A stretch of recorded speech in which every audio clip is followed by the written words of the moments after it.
Не само при поројни дождови, туку и кога ги нема дождовите, водата во подрумите на зградата кај бетон постојано ја има. Станарите мака мачат со поплавените подрумски простории, кои не можат да си ги користат и да чуваат ниту дрва, ниту зимница. За состојбата да биде уште посериозна, од постојаната влага и вода веќе попуштаат и пукаат и ѕидовите од надвор, па станарите се плашат од евентуална катастрофа. Вода се собира и пред зградата на местото каде што ги паркираат возилата, па и тука тешко се поминува. Бараат итно решавање на проблемот со поставување канализација, каде што ќе се собира водата, како и поплочување на просторот, оти како што велат, ситуацијата е тешка и неиздржлива.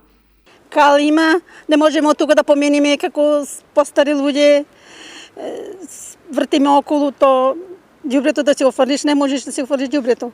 И не личи твака, сега порно не е без колите, и многу не е убаво. Ова да се направи, сметам, дека се ќе борет.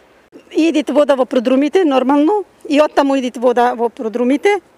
Сега, тоа да се земите во некој предвид треба. Продрумите се вода.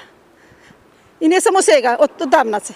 Ова кој ќе се цементира и кој ќе се направи, ќе заличи веќе нормално стамбената како што е во центар. Секогаш тука дожд врне, секогаш кал до колена, подрумите са пуни, секогаш. Не може да човек да помине, правие тука оваа зграда, не направие тука никаква канализација да иде водата.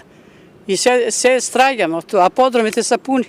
Да направат тука малце асфалтче, да направат и да се иде водата, канализацијата. Канал 8 стапи во контакт со одговорните од општината, откаде што истакна дека за подрумските простории и за водата во нив проблемот си го решаваат станарите и куќните совети на зградите.